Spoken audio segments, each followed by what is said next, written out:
alive. Inner circles here where voices thrive. Turn on your screens, let the magic unfold. Listening and healing as stories are told. Come one, come all, this is your time. No topics too tough, just heed the calls. From mental health woes to justice we seek. Together we rise for the strong and the meek. A safe space for all, let's lift every voice.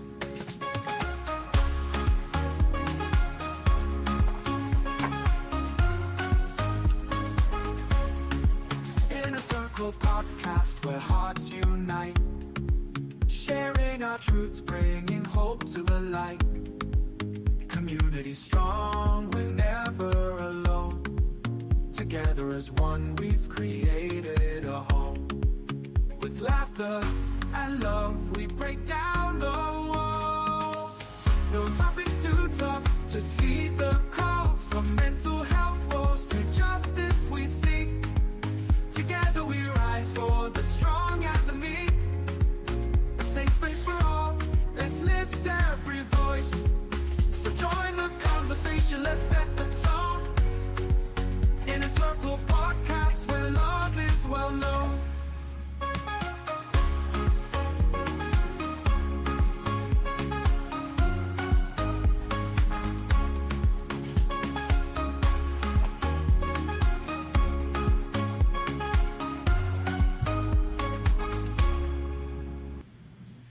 Good evening, everyone, and welcome to another edition of the Inner Circle Podcast. Today is Thursday, February 26th, and I'm your host, Abe Kamara. And tonight we have a special guest. Tonight's a special edition. We have a special guest from Brooklyn Park. He's running for mayor of Brooklyn Park.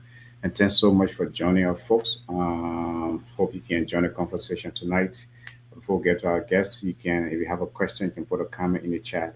Call our number 952-594-5154. Follow us on Facebook, subscribe to our YouTube channel, follow us on X, Apple Podcasts, Spotify, wherever you get your podcasts. So thank you so much for joining us.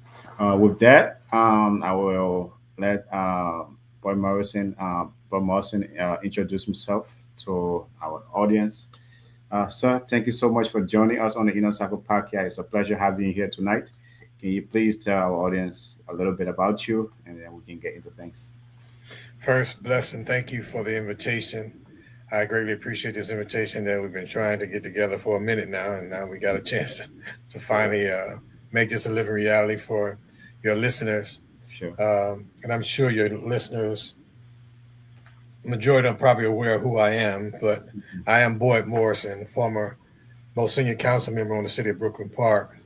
Left office in January, but letting you know that I'm reintroducing myself, reintroducing my campaign to the 2026 campaign for mayoral race in Brooklyn Park. You know, I've been a staple in the immigrant community for over 20 plus years, so I'm no stranger to the immigrant community. So you know that I live, sleep, and breathe for the immigrant community, our diverse community. So that's my reason for running as the people's choice and the people's voice, to make sure that the voice of the people is being uplifted. Not as a Democrat or not as a Republican, but just as the people's voice and the people's choice. Okay. And thank you again. Yeah. You said, right into things. You said you were on the city council and then you left. Did you recontest on the? Were you? Tell us more about that. I guess tell us more. Well, I ran for my seat again this last January. Mm-hmm. However, as you know how things go, they took me out of my district and put me in a new district. They redistricted me. There you go. So I was running an entirely new district.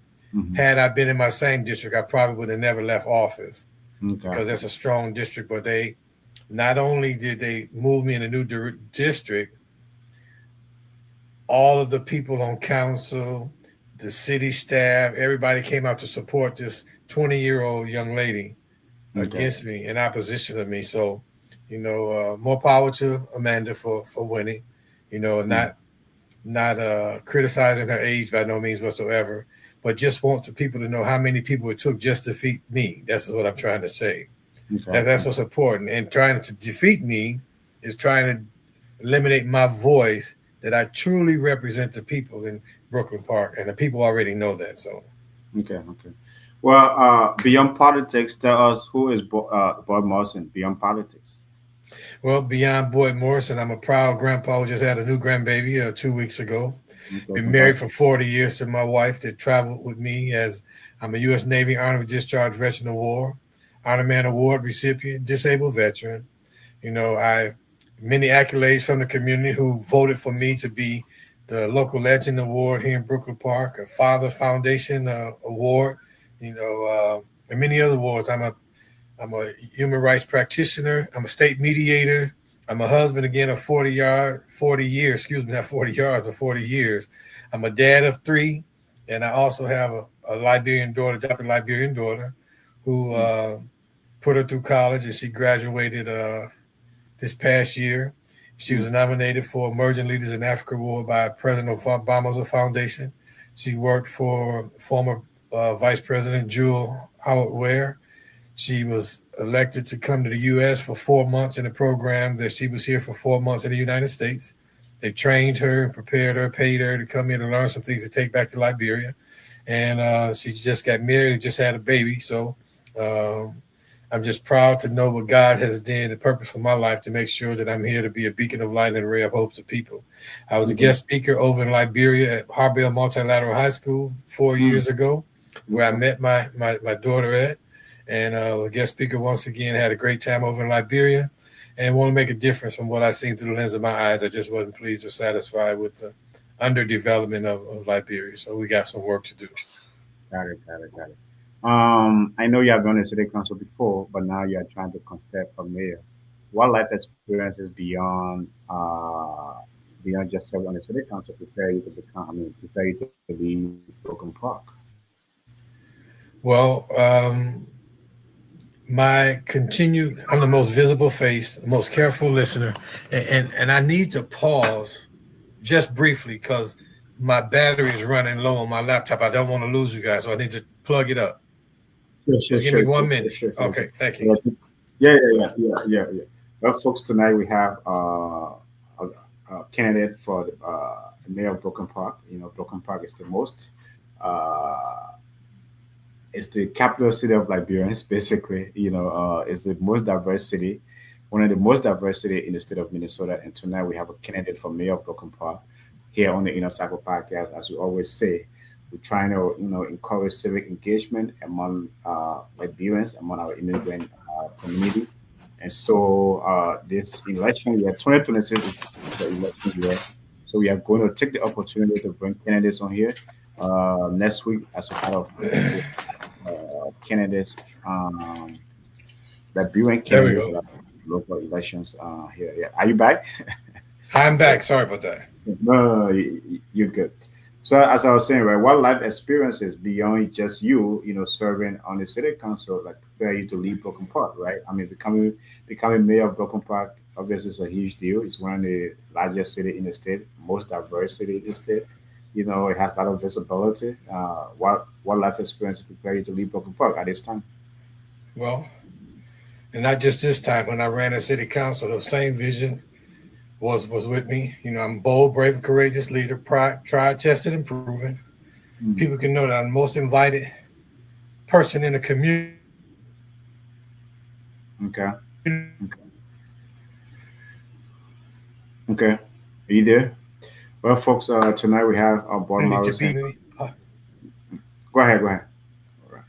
I'm one of the most invited people to the community of our diverse in all respects, and I give most homage and respect to all of them for inviting me to want to be a part of their barbecues, their family gatherings, their celebrations, and all the churching events and those type of things. So the community what prepares me to be in the seat that I am on the road that I'm seeking to catapult to. I'm ready to take center stage and emerge as the face of Brooklyn.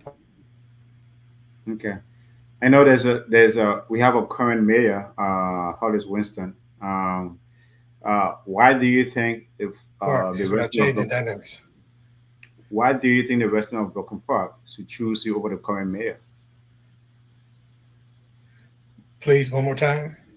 So why do you think the residents of Broken Park should Oh, choose you, should vote for you over the current mayor?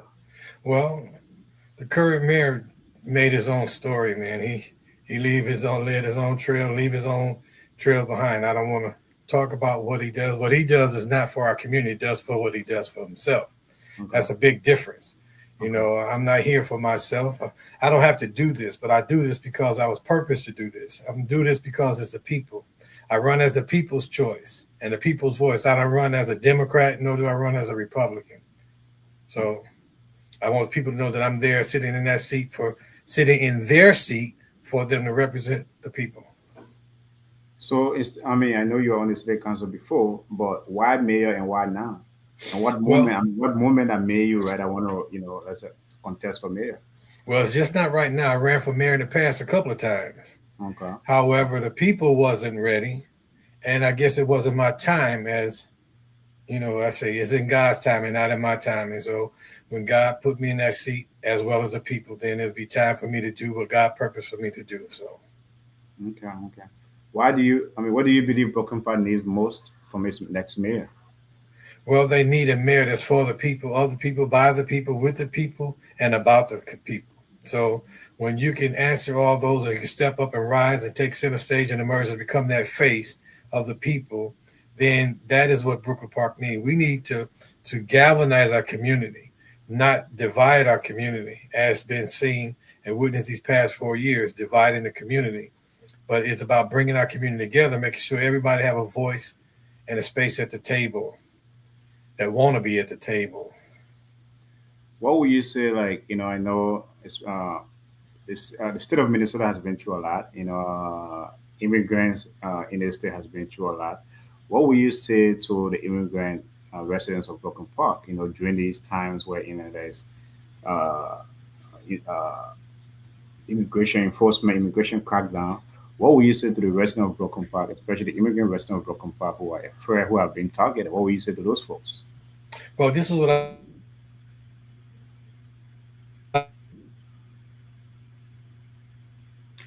Folks, seems like we are running into some technical I will say. difficulties. As I put my life on the line,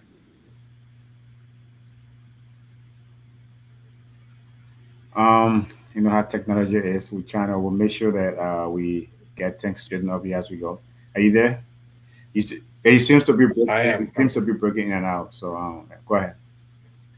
So I'm a U.S. Navy honorably discharged veteran of war, honor man award recipient Mhm. that was willing to put my life on the line for people that didn't have to look like me, be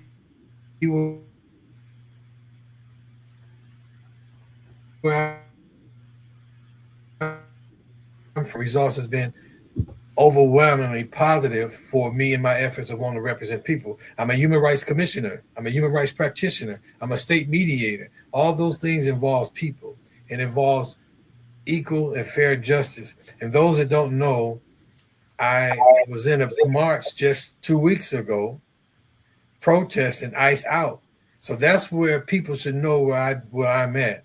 I'm out there advocating, but where's the other people that's in elected officials now? Where are their voices at? Okay. Okay. Well, folks, tonight it's a special edition of a special. We have a special guest. Broken Park means a lot to like I'll you. thank you for. And you kind of will keep having technical difficulties on your end. You keep breaking in and out. I don't know, like if you can maybe change location or something, so that I think so we keep breaking in and out. For you, you keep breaking in and out. So sometime when you're speaking, folks are not hearing you. So hopefully we can get that straightened up here. But so again, if elected mayor, right, what is your vision for Broken Park? Well, when I become elected as mayor, my vision for Brooklyn Park is that I have a giraffe-sized vision. And everybody knows that the giraffe is the tallest animal that's out there, and they can see up to 2 miles. They can Mhm. see when danger is alerting, so you can alert the people that's coming. You can see all the things. I want to make a good, honest, and a good community that we weave it together. One that's I'm here to represent the many faces of the many races, either born and raised or arrived from the various places that Mhm. chose to make Brooklyn Park their safe haven and refuge to live, work, play, worship, learn, start a business, run and operate a business, and worship here in our community. So I'm here to represent all those many people from the various places that arrived in Brooklyn Park. And to my immigrant community, that means you. How long have you been a resident of Brooklyn Park? 20 plus years, almost going on 30 years. Oh wow, 20 plus years, 20 plus years. In those 20 years, what has changed about Brooklyn Park?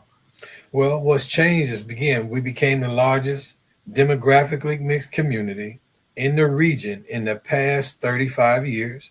People gravitating to Brooklyn Park, and yet our city hasn't kept pace with those changing dynamics that we have. They still don't include the many immigrant population community that we do have here. And there's some other underlying issues here in our community that we need to readily address. About 3 or 4 years ago, the University of Minnesota and Cura did a study here in Brooklyn Park. Mm-hmm. And they did a study and they found that low-income people of color in our community are feeling dehumanized and living in fear by our city staff. So our city staff is not treating our diverse community well.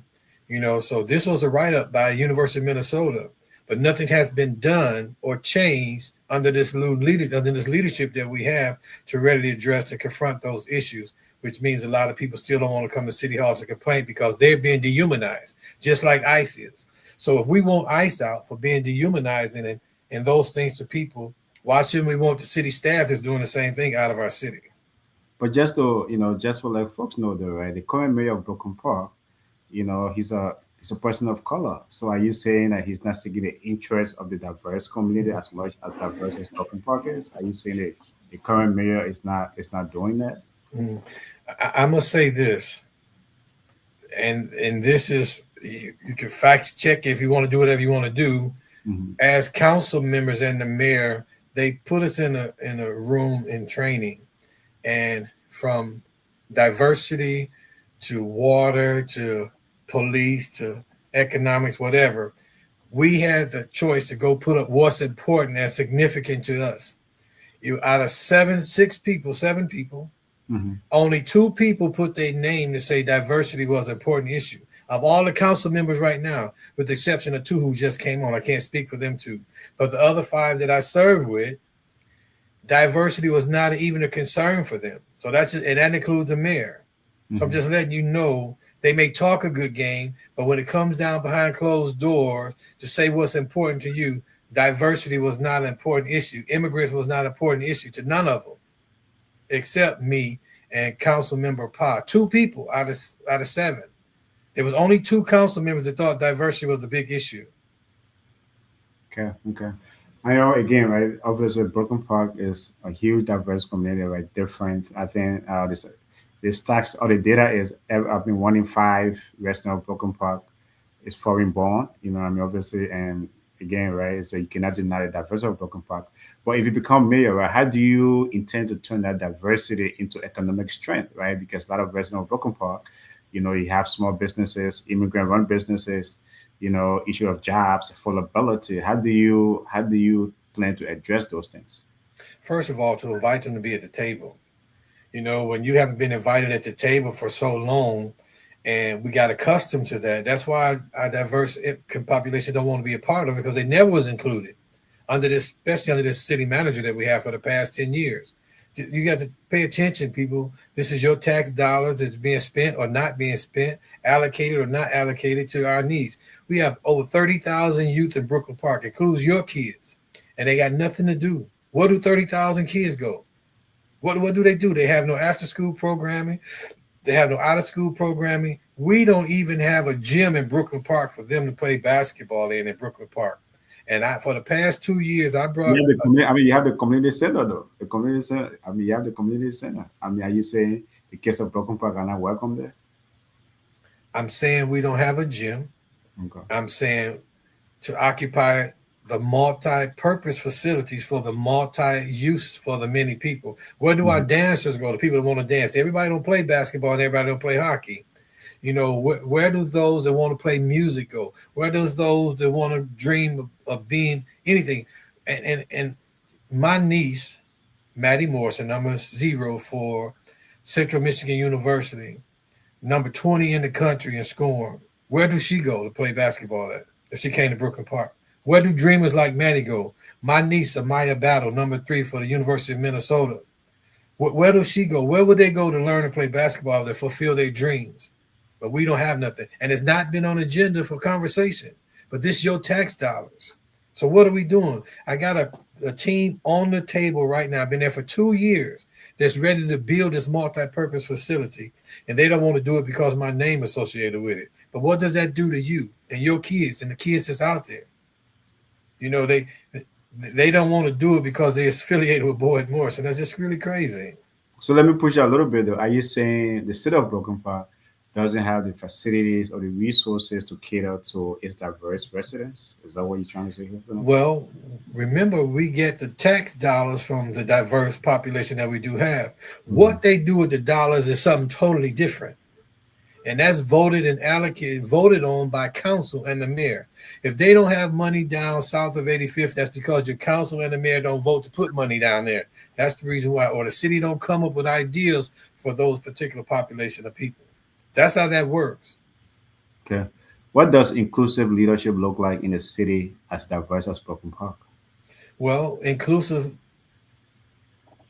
appearance, what it looks like is our Hmong community, Liberian community, Nigerian community, Somali community, everybody's at the table because everybody brings something unique and different. We can thrive off the cultures that we do have in our community. That's our greatest asset that we have in our community as our immigrant population, who have immensely contributed immensely to our particular city, the growth of development, not just in Brooklyn Park, Brooklyn Center, but in our country. So we need to embrace that. We need to put more resources behind, you know, those people that's looking to do great things within our community. I'm looking to have a festival of nations here in Brooklyn Park. I'm looking to have a area where we get almost every race and culture and their food as a restaurant in our community, where you can go from Nigeria to Liberian to Somalian to Laos and taste the food right here in Brooklyn Park, to make us a unique place where people will come just to have that diverse cuisine and taste within our particular community. The one thing though, you know, we must stress here tonight, right, is like, you know, immigrants or people of color, they don't like, you know, they like to, I mean, that's one of the reasons why we have the Inner Circle podcast, right, to encourage civic engagement. They don't like to be politically involved. What will you say to the residents of Broken Park that are listening to you tonight, especially the immigrant residents, people of color, the minority, that who say, you know what, politics is not for me? Well, let me say this to you. I use the word politricks. I don't use politics. Politricks is those that's tricking you into believe what they want you to believe. And let me tell you that those who are not involved in politics or politricks, who think your vote don't count, I'm just going to ask you to take a hard look at what's been happening in Minnesota in the past month and a half. Look at what they're doing to immigrants and people that's not immigrants. They harassing us. They doing all these things. And I'm going to go as far as saying this. I've been posting, if you read my post and follow me, the playbook that ISIS is using, it comes straight for the Ku Klux Klan playbook manual. Everything that they're doing has been mimicked by the Ku Klux Klan, who did that to black people, minorities, many, many years ago. And here's something else. My mom is 102 years old. She'll be 103 April 21st. She lived through this experience as a little girl. We are 102 years later, and we're repeating the same thing all over again. So you tell me how much this matters. And those of us that play the games every day, the generation A through Z, it doesn't matter. You part of history right now. When this particular moment becomes part of the history books, if it ever, you live through this experience, what we're going through. So to say that your vote don't count is absurd. To say that your vote don't matter is, again, absurd. You have to get involved because now, for the past year, going on the second year now, we've seen what this president is willing to do to people of color. He's removing slave memorabilia out of the White House. These people that's come to Minnesota are targeting people of color. So this is not just immigrants, it's people look like me too. And not only me, just a few weeks ago, they pulled over an off-duty police officer in Brooklyn Park. Okay. She began recording them. They slapped the phone out of her hand. She displayed her badge, and they walked away and left her alone. So they didn't have no reason to pull her over. She's just a person of color. This is what I'm saying. So if we don't stand up, speak out, speak often, speak clearly, and speak about the things that's going on in our community, then we are on demise for our future. But we can't have that because I need you. How do you I get those? matter. How do you get those folks involved then, right, who are on the sidelines, who are saying, especially right, I mean, in these moments, right? As I says, like politically, they don't want to get involved. They haven't been politically active. How do you get off the sidelines, to be able to, vote for you or support other minority candidates? Well, it takes all of us. It takes us to come together as one to build. It's more of us, but we're so fragmented. We got to come together, as I'm doing so, to begin to make a fist. That's the only way we can make a powerful fist, to throw back at these people that's doing whatever they're doing. We can't fight like this. We got to fight with a fist, with a powerful punch, to make sure people are included, involved, and there to make sure their voice is being heard. ISIS is, I'm a U.S. Navy honorably discharged veteran of war. I swore to take an oath to serve this country against enemies, foreign and domestic. And you know what? That expiration date has no, that oath has no expiration date on it. And here I am ready to still stand up and speak up against those oppositions, even if they're domestic. So this is what we have to do. Those that think that you don't have a voice or it don't matter, it do matter, because your neighbor, your uncle, your auntie, your mother, your grandparents, you see they're not even allowing peoples who have wives or husbands in Liberia to not even travel to the United States no more. So you gotta be just as we did when the TPS was getting ready to expire. We came together, we marched, we chanted down the state capitol, we did all around the community, we got buses, we moved here, and we did it. I was part of all of that. I was right there with you. So we can't stop that. It's still relevant today, because if I see one of my young brothers and sisters, or my brothers and sisters, or my immigrant family who being harassed, that's not how it works. I got a call from my Mexican family right up there in the UPS strip mall. They came and they took the owner, took him to Texas already. They took 2 of his butchers and took 2 of his waitresses. And now their restaurant is closed right up there in the little strip mall up there where UPS is at. Mm-hmm. So they're gone, but they had work permits and visas. So they was here legally, but this still happened. These people are violating the law, even though you have a right to be here. And I'm going to say this. I told my son to make sure he carry his military ID, his driver's license, and his passport, because he have a beard that's way out here and he looked like he's from another country. But he's not, immune from being pulled over, is what I'm saying too. So, but we need all of us. Yeah. Well, folks, tonight we have a special guest, Boyd Morson. He's running for mayor of Brooklyn Park this upcoming election. 2026 is an election year in this country, and local elections very, very important.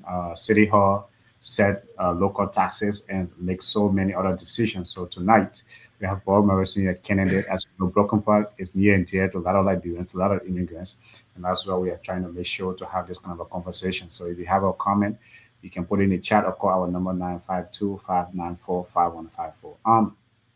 Brooklyn Park, where small businesses are the backbone of our community.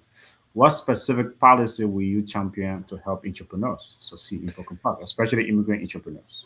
Well, those entrepreneurs, immigrant entrepreneurs, that know I sat on the commission to give them the money. I fought to change the regulations. They wanted to have A1 credit. And some of the people that sat on this commission are bankers and those type of things who wanted you to have A1 credit. They thought people who didn't, and I'm not saying that immigrants don't have A1 credit. That's not what I'm saying. I'm saying that we should make this constructive enough for anybody to get these loans from the city. That's what I'm saying. So, but they want to put so many stringent rules on it that I was totally opposed to and against. But this 1 or 2 people, they just, these people need to be able to pay their bills back and this, that, or the other. And they just advocated for people with 4.0 credit and stuff like that. And I'm totally not an advocate for credit reports and stuff like that. Let me say that too. And so when they was making these rules, here's the question I asked them. Because Brooklyn Park give you $10,000 loan. They giving away $10,000 loans to immigrant business, to our business in our community. I'm just letting you know that it's there. And So more let bank. me get that straight. Let me hold you right there. A registered small business in Brooklyn Park can take a loan from the city of Brooklyn Park in the amount of $10,000. $10,000. What does it And take for a small business to qualify? Like, what's the requirement? you have to be a Brooklyn Park resident and prove that your business exists and you're doing some good things. You just got to be there before the money is gone. That's the whole thing. When was You it? got How long has this program been in effect? Because I don't think a lot of immigrants know about this, but that's the whole I don't problem. think a lot of immigrant businesses know about this. But that's a That's the great whole information. that's the whole How long problem has it been? How long has it been existing? for the last couple of years for sure. But then you have more banks that's coming on duplicating the same amount of money that Brooklyn Park has put in. We put in $100,000 to serve 10 businesses. And remember, 10 businesses, they can come and go like this. So the money is gone. Then we have more banks to come in to put in another $100,000 for another 10 business. So this thing is being repeated, but they're not getting that information out to you, is what I'm trying to say. I sat on that making this happen. And I was leading to a story about this banker Yeah, who go won a ahead. 4.0. And all these loans that we gave out to these businesses in Brooklyn Park, only 1 out of 10 has had trouble paying the money back. Only 1. But the banker wanted us to have so many stringent rules on it that you got to have AAA credit and all this type of stuff to get this loan. So here's what I turned around and asked them. I say, tell me how many people with all this AAA credit have faltered in their loan and they got AAA credit. And see, they had many of them who still had AAA credit and faltered. So don't try to say people with AAA credit don't pay their bills either or have problems. We just trying to make it convenient, trying to make it accessible, trying to make it beneficial to our small businesses, trying to be a beacon of light and ray of hope and live out their dreams within our community. And this money exists right now today, people. Well, I mean, that's a great information, right? $10,000 available to small businesses that are registered in Brooklyn Park, that exist in Brooklyn Park. So, folks, if you are hearing that tonight, first of all, it's like, how do folks get information about that program? Do they go to the city? Do they contact the city? They contact the city and tell them you're a small business and you want to be connected to the small business, or you want to be connected to the business center where they're giving out loans for businesses, small business, and where they're giving out loans for business. And Okay, yeah. and they should put you in contact with that person. Definitely, that's a great information right there. Right? But beyond that, or in addition to that, how can the city better support immigrant-owned businesses trying to access capital, permits, and city resources? Right? Is that how can the Well, city better do that? well, understand it. Understand if that was their agenda, you would know. So the I mean, citizens, what are you saying? Are you saying the city of Brooklyn it is not their agenda to to better immigrant-owned businesses who are trying to just make Brooklyn Park a vibrant immigrant city? this is the conversation that they say. All I'm challenging everybody to do is look with your own eyes. Okay. Just don't take it out of my mouth. You see if they're doing what they say they're doing or not doing. Their motto is where everybody is thriving in Brooklyn Park. Everybody is not thriving in Brooklyn Park.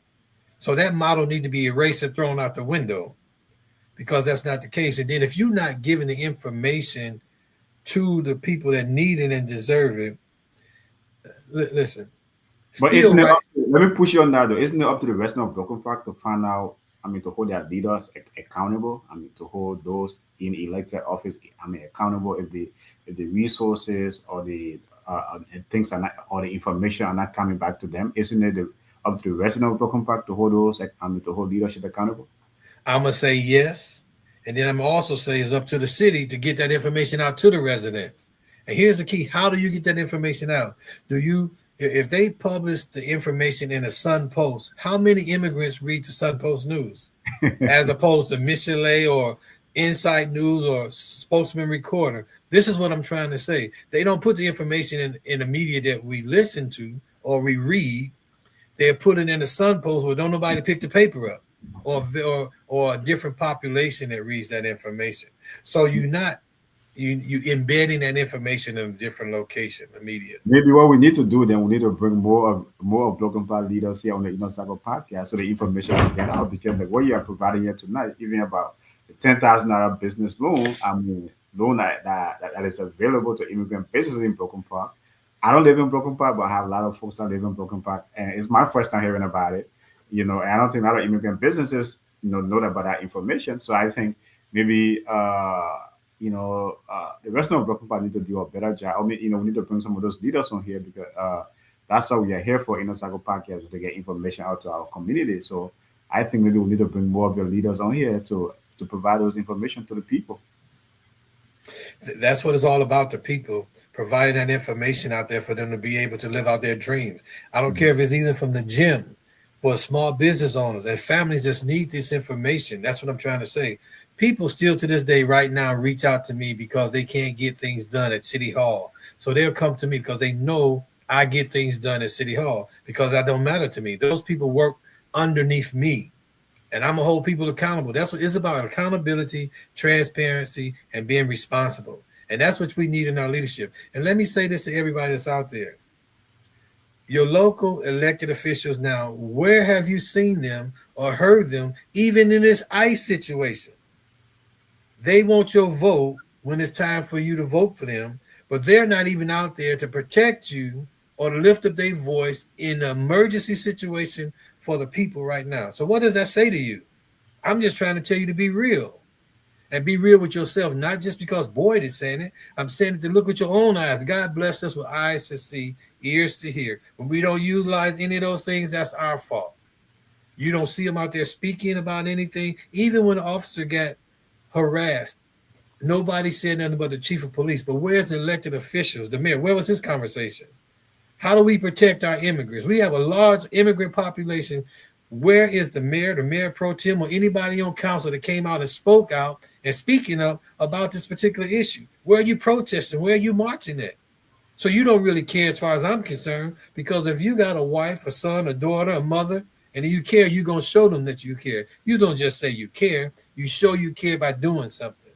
That's all I'm trying to say. Yeah.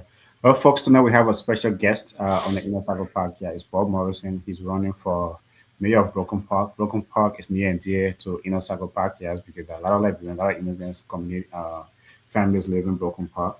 And so we are here tonight asking Boyd Morson on so many issues, right? His vision for Broken Park, what he's going to do for the city if he becomes mayor.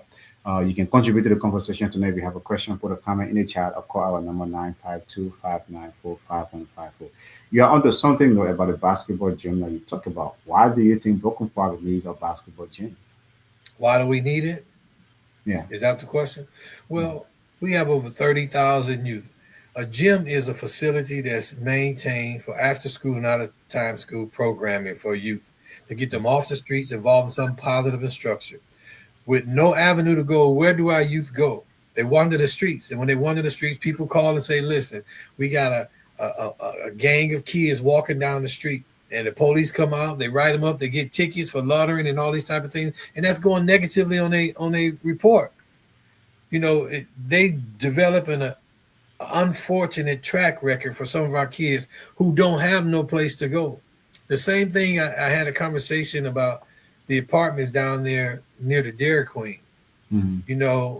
When they built those apartments, say if it's 400 units, we just using hypotheticals, 400 units, and they have 400 parking spaces, not thinking that people have 2 cars or 2 people living there. So people that parks on the street now, the city gives them tickets because they parking on the streets. But where do you want these people to go? And that's not the higher end or affluent people that live down there. So it's people that's working hard every day, that now it costs about $200 or $300 just to get your car out of being towed. Mm-hmm. So how is that benefiting our community? Let me stick to the gym issue a little bit, or the basketball gym issue a little bit. Is that something that have been brought to the city? Oh my goodness, man. Listen, brother. Senator Hoffman got the city $8 million to build a gym since 2018. And they haven't broke ground on the gym with the money that's in. Aha. There you go. Because it impacts people that looks like you and me. See, pay I think attention. that's something where it's like we're gonna bring the current mayor on here too because I want to dig into that issue a little bit, right? Because it's very interesting. I mean, I'm a I love basketball. All right, I'm a basketball junkie. And having a gym in Broken Park, that would be a huge opportunity, as you said, right? For the 30,000 kids, for the diverse immigrant population over there. I think so. Why is the city not pushing such an initiative? The mayor was involved in this. He refused to meet with my people who I brought to the table, who got the money. Listen, people, go Google smitharenas.com with a S, smitharenas.com. And you see that they done built these in other cities, multi-purpose facilities. These are friends. These are my partners. And they come to do it in Brooklyn Park, and they want to meet with the mayor, and the mayor has not met with them to solidify this particular journey. Or this opportunity. So Okay. this is something that we all need, in our community to build a more vibrant community. So, and Okay. other council members are aware of this as well too. So, Okay. Okay. I mean, that's a good information, right? You have provided two good information here tonight. The $10,000 loan, and then the basketball gym. But the basketball gym issue, though, don't you think building a basketball gym exclusively in Broken Park will compete with the community center? Because I know the community center has a basketball gym, or that's not enough. Is that what you're saying? That we should build additional it facilities? should be. Here's what I'm a challenge any of you to do. The city posted in the Brooklyn Park pages. Now listen to me. They posted that we have open gym because they do have a gym at the community center, but it belongs to the military. So they said on Mondays between 6 to 7, they have open gym for youth for 18 and under.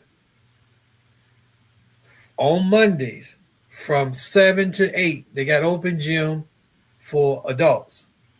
On Mondays. So that means it's 7 days a week, one Monday each week. So that's 4 Mondays in 1 month. 4 Mondays times 12 months in a year means 48 days out of 365 days out the year. They got open gym for 2 hours. If me and you went to go play basketball, it'd take us 15 minutes to put our gear on to go play. Very good.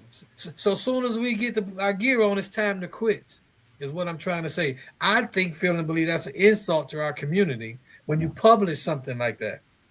An hour for a gym. Yet, listen, they have 2 hockey arenas in Brooklyn Park that's open 7 days a week. 2 ice arenas that's open 7 days a week, almost all day long from the time they open in the morning to the time they close at night.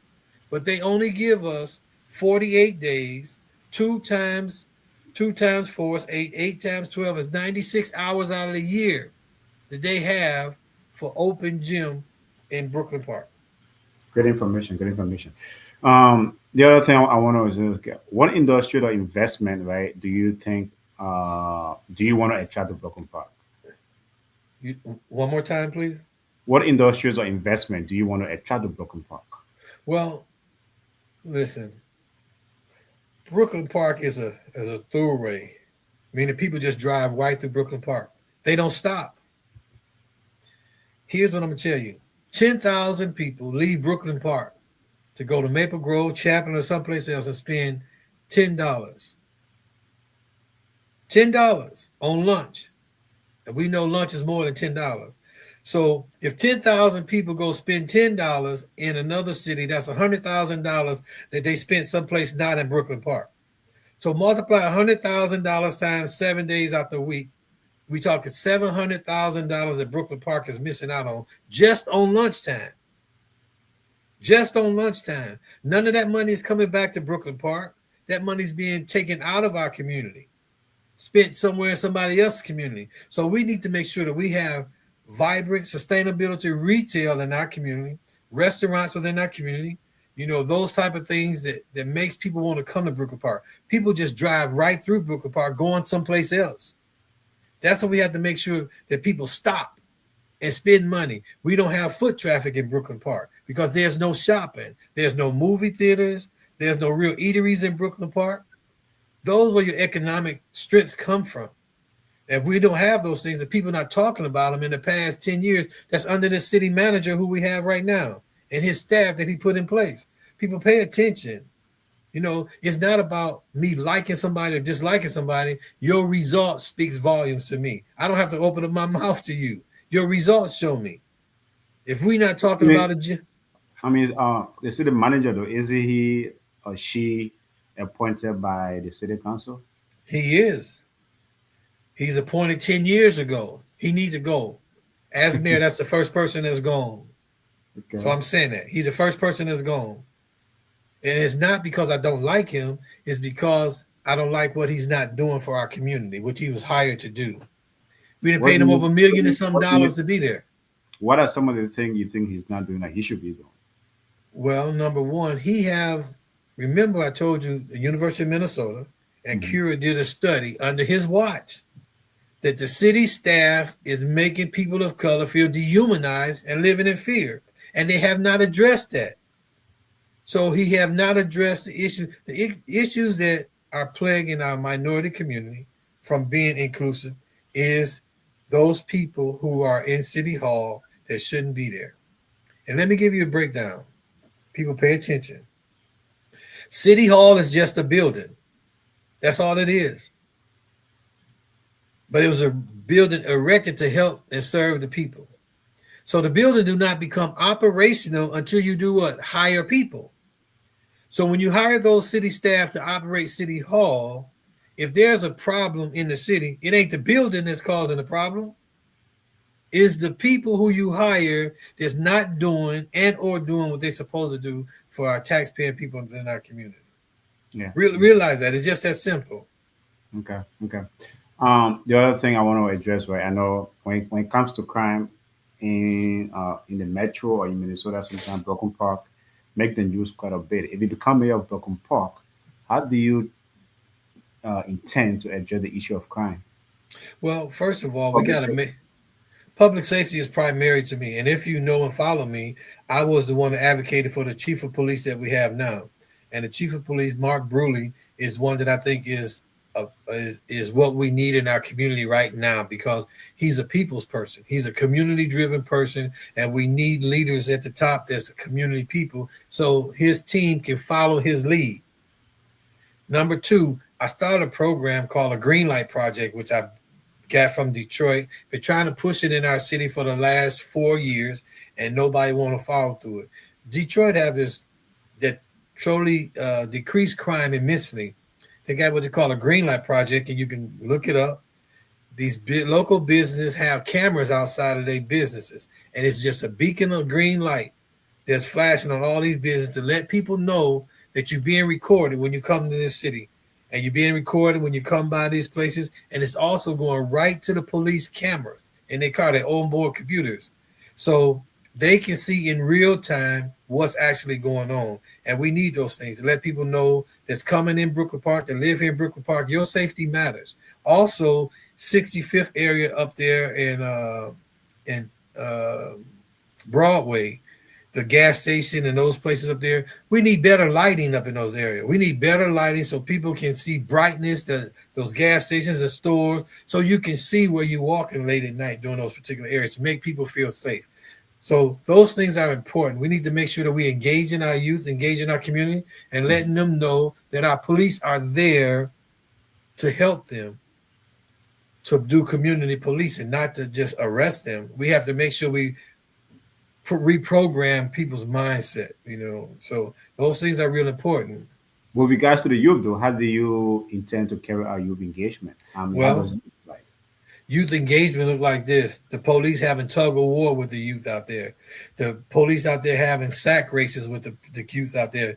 The police out there dancing with people. That's how you develop relationships, by meeting people where they are. You don't just take people and bring them to you and say, this is how it's going to be. No, we go meet these people where they at, those individuals, that population of people who we supposed to be serving. We need to be mentors to those people. In Detroit, I was part of Adopt a Cop. Adopt a Cop is when police officers adopt youth in the community and they mentor them to let them know. We play basketball, we go on picnics, we go fishing, we do all these things together to develop that rapport and establish a rapport with the youth in our community. Let them know that we're here to help you, not to harm you or hurt you. So that's important. Got it. Got it. What investment then should Broken Park make, right, to ensure opportunities for everyone, especially for young people? What are the kind of investment Broken Park needs to make, right, to Well, ensure there's opportunities for everyone, especially for young people? well, the investment that through the lens of my eyes that we need to make is to invest in those 30,000 youth with nothing to do, no place to go. We need to sit money into those areas, and not just within our youth, within our seniors, within our minority elders, and those type of things. Some of the things they offer, our elders don't even do. So, what you want our elders to do? A lot of Liberians and Nigerians mothers don't do what they do. But what are we doing for our Liberian mothers and elders and seniors? We need to make this inclusive for everybody to be part of the fabric that we're trying to weave here in Brooklyn Park. Those things are important and essential to any community. In regards to that, in regards to that, then, right, how can the city partner more effectively with non-profit or grassroots organizations, right, that are serving the families you are, talking to, or or youth or the older The, folks? the city want to control everything under the city manager. That's why things is not working. You may have a nonprofit. This person over here may be a nonprofit. If they can't control it, they don't want to put money in it. That's not how this works. If you say If you control, expand on that a little bit. How do they want to control it? Well, listen, if I'm giving you the money, I'm going to tell you what to do. You want to be open from 8 in the morning to 8 at night. Now we want you to be open from 8 to 4. You got 200 youth. Let me tell you something. If the minority people in Brooklyn Park walk away from city, the city staff will have contacts with the minority community, because the minority community is what brings those contacts to the city to make them keep their jobs. So everybody that you brought to the table, when you leave, when Abe leave, they're leaving too, because the city don't have no relationship with your people. They're not out developed. They're in that office from 9 to 5 every day, or 4:30, whatever you want to call it. If somebody want to challenge me on that, because they will challenge you. Well, you said 5 o'clock, but it's 4:30. But my point is, they're in that office 5 days a week, 8 hours a day, and nobody's out meeting Abe in his nonprofit. Nobody's out there meeting, Jenny and her minority women's group. There's nobody out there meeting these people. See, they think you need to come to them when we pay them to develop and shape our community, and they're not doing it. It's not that I have a problem. I have a problem with people not doing their job, because there's people out there that will do that job. And here, let me take you to someplace else. We had a list of 200 people waiting for another $10,000 that they do for first-time home buyers in Brooklyn Park. Yeah. But we only put $250,000 in there. So that's only helping 25 people. But we got a list of 200 to 300. So why wouldn't we put $1 million in there to help 100 people to buy homes in Brooklyn Park, when we got a waiting list of 300 people to buy a home in Brooklyn Park? These programs are out there, but are you getting the information? No, you're not. I know you're not. I can see it in your face and hear it in your voice. Even from the loans, the business loan, nobody knew about those things. But I'm telling you, it's there. I sat on that commission, and I know it's there. Take the Small Business Center. Are you aware of the Small Business Center? I've heard of it. I've heard about it, but I don't know. I have not. I have not done enough research on it. I think maybe I need to do some research, and then maybe we'll bring the folks that are running that center, because those are information I need to go out to the community. But go ahead. Yeah. Well, here's what I'm gonna say: it's a small business center for startup businesses, but they charge you $700-800 a month to be in there. What small business startup have $1,000 a month to pay when you're just trying to start your? You might as well stay at home and run a business out your house. To use that $1,000 to replenish your products and you expand on your services. This is what I'm trying to say. Is not, and listen, don't be dismayed or gullible to the fact when they use the word affordable. Affordability means anybody that can afford it. So if they build $1 million homes right here in Brooklyn Park, somebody can afford it. but they wasn't talking about low-income people. They was talking about those who can afford $1 million homes. Yeah. They got these new apartments out here that's going for $1,600, $1,800 for one bedroom. Tell me where in the world is that affordable? And listen, that's a mortgage. $1,800 a month, $1,600 a month. That's a mortgage. I'm glad you brought that up, right? Let's talk about housing and cost of living. Okay. Affordability is something we have been hearing. I mean, since COVID, even before COVID, right? Affordability has been a real concern. I mean, to so many folks. What solution will you address or pursue as mayor? Well, here's what I'm gonna tell you. I travel pretty regularly, and every time I travel, if you follow me, I meet with other governors, other senators, other representatives, other council members in other states to find out what they're doing and how do they make it happen. I was just in Detroit, and they have a program where these developers build 300 units. I think out of 300, 30 of those units was for people with income of up to $500 a month for you to have these places. These are brand new places. Mm-hmm. So how can they do it someplace else and we can't do it here? That's what I'm trying to say. You know, sometimes people pay attention. People sit on these boards for these developers, and they city council and some staff members are getting kickbacks to approve their development. Pay attention, people. Don't be dismayed by this word called affordability. Affordability means people that can afford anything. You know, if they go into the worst area in our community and say they build a new affordable property, but then you turn around and see that they're building homes that start at $1 million. So were they really talking about those low-income people in that area? No, they wasn't. They're trying to push them out of the area and bring in new population of people with some money. Let's talk about the apartment complex in Brooklyn Park. I think it's Huntington Point or Huntington Place. I mean, Yeah.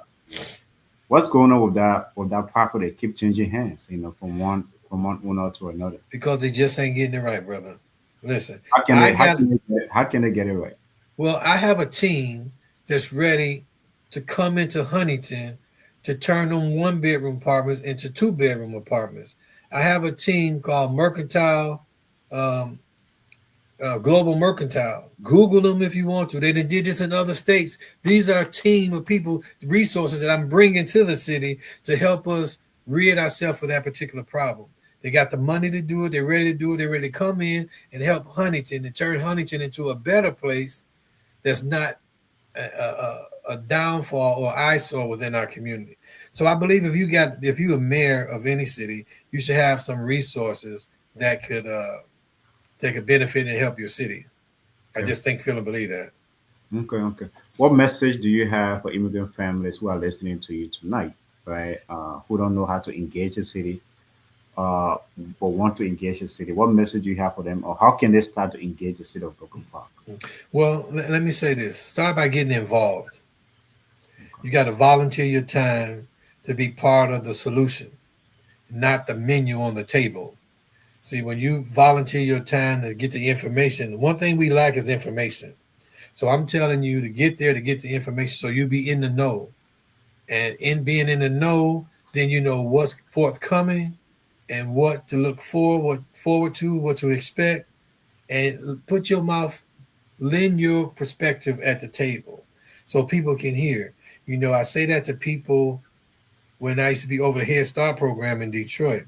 Mm-hmm. So if you never showed up at those meetings, those parent conference meetings, and you got a little boy, and now the people that showed up want to go to visit baby doll's history or heaven. So, but you upset because you don't want your son to go see these baby dolls. But the majority of the people voted to go there, and you wasn't there to put your voice there. So that's what I'm trying to say. You need to show up, speak out, speak often, speak loudly, and speak clearly about the things that's sensitive to you. And that's the same thing about your kids that's turning 18 during this election cycle, make sure they register to vote, and those that's registered to vote by the primaries and the general, because their vote counts. You got to make them involved and engaged. And then those are the same people that don't have programs for your youth to do anything after school. Yeah. They impacting you. What are some of your achievements, when you were on the city council, you think that's going to help you during this election cycle? The very first thing that I achieved on city council was when I swore to take an oath to serve the residents of Brooklyn Park who put us there. It didn't include that in there. It didn't include it. So I rewrote the oath that everybody's swearing into right now. I rewrote it to make sure that it included the residents, to make sure you know that you're there representing the residents who put you there. Not just the Constitution, but it's the residents of Brooklyn Park that wasn't in the oath that I rewrote, and that will last a lifetime. And I wrote that oath, rewrote that oath that everybody's swearing into right now. How will you work with other council members who might disagree with your agenda or some of the things that you're trying to propose? Well, listen, disagreement is a healthy conversation. I didn't say I had the answers to everything, but I'm open to listen to what other people's suggestions may be. That's important. They have an opinion and a perspective too, but ultimately their opinion as well as mine herein lies with the residents who want us to do what they want us to do. It's not about Boyd Morson, and it's not about that. It's about how we come together to work together to build a better community that reflective and representing our particular community. Yeah. Man, this has been a great conversation. Well, that's why I've always been trying to get you on here. You Bless you, man. You provided some good information tonight for the people of Brooklyn Park, for the rest there of you go, for the people. Yeah, for the people of Brooklyn Park, for the residents of Brooklyn Park. Hopefully, we hope that everyone can come on this election cycle to actually participate. But there's a 1 hour show. So what we'll do, we'll do a rapid fire round, right? I want to learn certain things about Brooklyn Park and about you. So here we go. One word that describes Brooklyn Park. One word that describes Brooklyn Park. Diverse. Diverse, okay. Biggest opportunity for the city of Brooklyn Park. Diversity. Diversity, biggest opportunity. Okay. Okay. Your leadership style, collaborator or disruptor? I'm in the community. People see me every day. So I'm a community builder. I'm out in the community, driving our community every day, every night to see what's going on in my city, to make sure I'm seeing what's going on. I talk to people. People don't know that I give away $25 cup food coupons every month, almost every week, to people. I go out in the community and do this. They don't know that I go out and give free pizza coupons from Jet's Pizza to families every week. People don't know that I was giving out steak dinners every Thursday at Hy-Vee for people in our community. You don't do that by sitting in the office. You don't do that by not building relationships with business owners and those type of things. Those things don't happen, and they readily do those things for me that I go in turn give that back to the community. I delivered Meals on Wheels for our seniors and residents in our community every week in my grandson. Giving back to our community is about being in the community, with the community, for the community, by the community, and about the community. That's why I run as the people's choice, not as a Democrat or a Republican. Biggest challenge facing the resident of Brooklyn Park today? The biggest challenge that we faced in Brooklyn Park, that I think we face, is us coming together to build a community that's reflective of who we are as a diverse population, as a unique ethnic group. That's what I think our biggest challenge is. But we need somebody to build a bridge that creates freedom and understanding, that's inviting people and welcoming people to our community to be part of the fabric of Brooklyn Park that we're weaving here. What keeps you awake at night about Brooklyn Park? What keeps me awake at night at Brooklyn Park? About Brooklyn Park. Yeah, about Brooklyn Park. Well, what keeps me on edge is the city manager. We gave him 10 years to prove what he can do.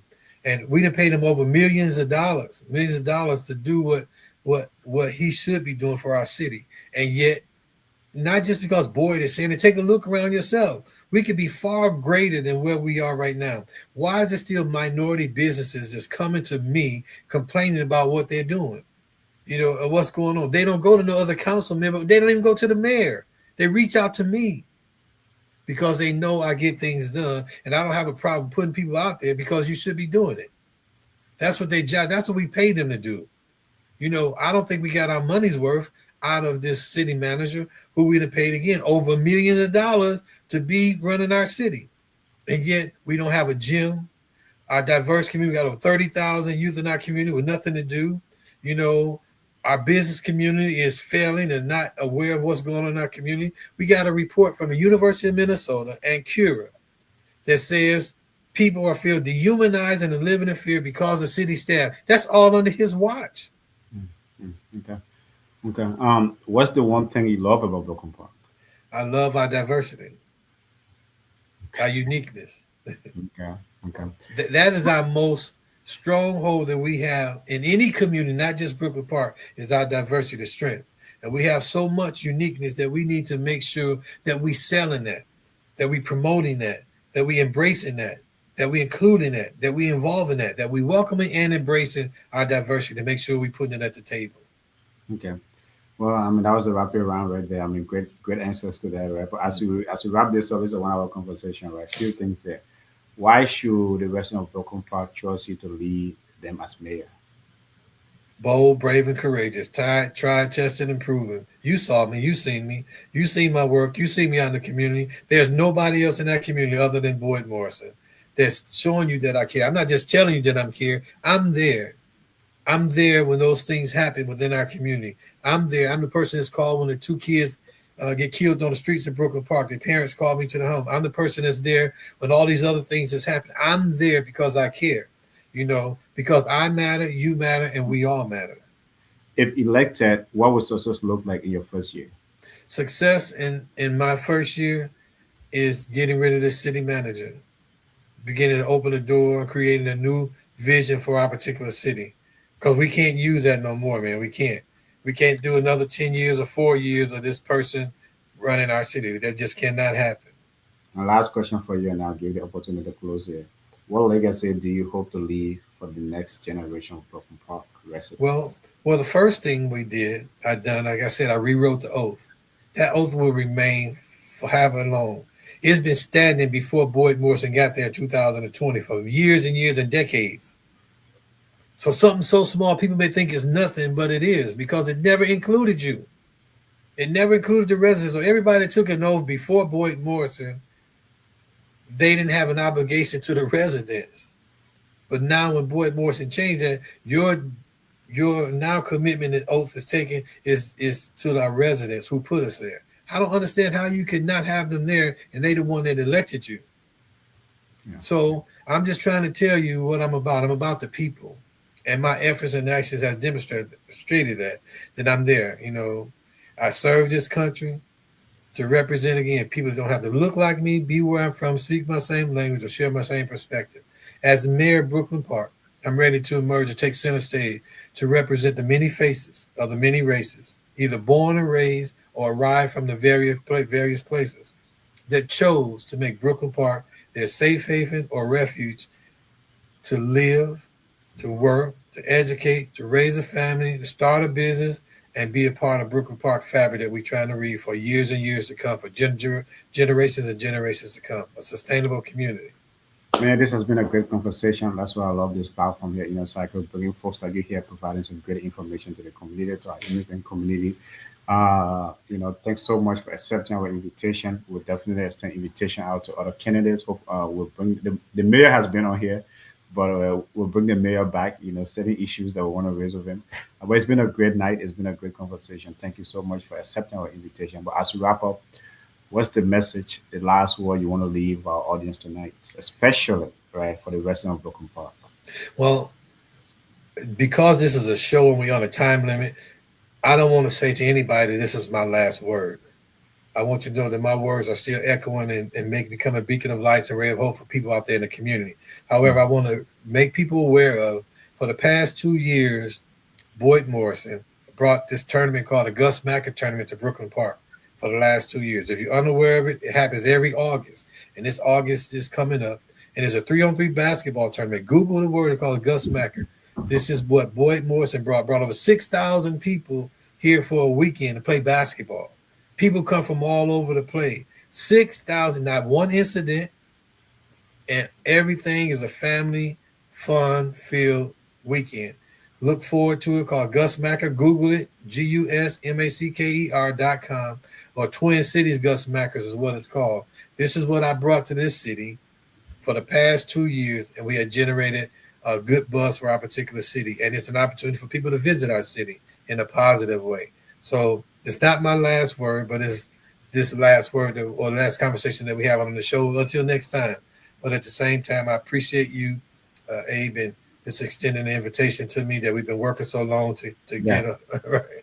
And we made it happen, man. I'm truly thankful, and I hope your listeners are enjoying the conversation. Bring you some feedback, let me know what it may be, and let them know you can contact me too. So I'm here because I represent you, the people. You see me out there protesting and marching, ice out of Minnesota. I'm letting you know where I stand. Sure. So I'm just letting you know. As should all of the 201 elected officials in Minnesota, whether or not they're for it or against it, just let us know. Okay. Where you stand. Okay. All right, folks, thank you so much for joining us tonight. It's been a great conversation. Boyd, thank you so much for joining us. Thanks for accepting our invitation. Folks, that's it for our show tonight. Thank you, and we'll see you guys back here next week. Blessing, thank you. In a Circle podcast where hearts unite.